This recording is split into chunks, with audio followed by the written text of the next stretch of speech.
मसीह में आप सबको इस्लाम। आज हम कलाम मुक़द्दस में से सीखेंगे कि खजूरों का अतवार पाम संडे कब, कैसे और क्यों सेलिब्रेट किया जाता है। अजीजो, खुदावंद यीशु मसीह ने 4 दिन के मुर्दा लाजर को जिंदा किया और बहुत से सरदार काहिन, फरीसी और यहूदी जो यीशु मसीह को मारने के खिलाफ साजिश में तो थे, लेकिन वो लाजर को भी मार डालना चाहते थे, क्योंकि जब यीशु मसीह ने लाजर को जिंदा किया तो इस मौत से के बायस बहुत से यहूदी यीशु मसीह पर ईमान ले आए थे। अजीजों, यहूदियों की कोई ईद का दिन था और बहुत से लोग उस ईद में आए थे, और जब उन लोगों को पता चला कि यीशु मसीह यरूशलेम में आ रहे हैं और उन लोगों ने ये भी गवाही सुनी थी कि यीशु मसीह ने 4 दिन के मुर्दा को जिंदा किया, तो इसी खुशी में सब लोग खुदावंद यीशु मसीह के शहाना इस्तकबाल के लिए यरूशलेम में आए और उन्होंने खजूरों की डालियां ली और बुलंद आवाज में होशाना के नारे लगाए। आए मेरे साथ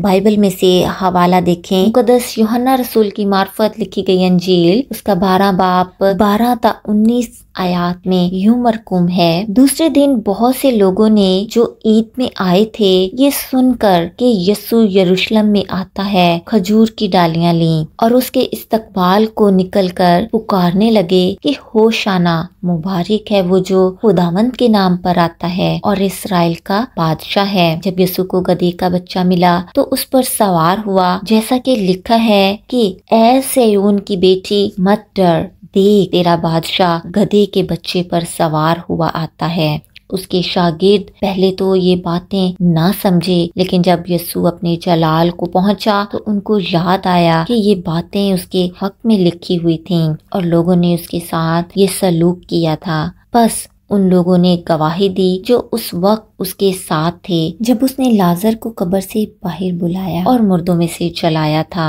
इसी सबब से लोग उसके इस्तकबाल को निकले कि उन्होंने सुना था कि उसने ये मौजज़ा दिखाया है। बस फरीसियों ने आपस में कहा, सोचो तो तुमसे कुछ नहीं बन पड़ता, देखो जहान उसका पीरू हो चला। खुदावंद के पाक कलाम के पढ़े, सुने और समझे जाने पर बरकत हो। आमीन। God bless you all.